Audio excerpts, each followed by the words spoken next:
What about James Rodriguez? A lot of talk about him at the moment. Raf being linked to Arsenal, Spurs, of course, still property of Real Madrid. Where's he going? What's going on? Well, for the time being, he's not going anywhere.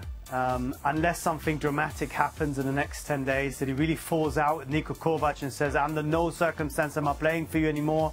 He is staying because, remember, Thomas Müller is not eligible to play in what will be the two biggest games for Bayern, bar the game against Dortmund, and he's almost guaranteed to be starting unless something happens. So for Bayern to cut this loan deal short to get €3 million in return, well, what is the point? So Bayern have no incentive to do this.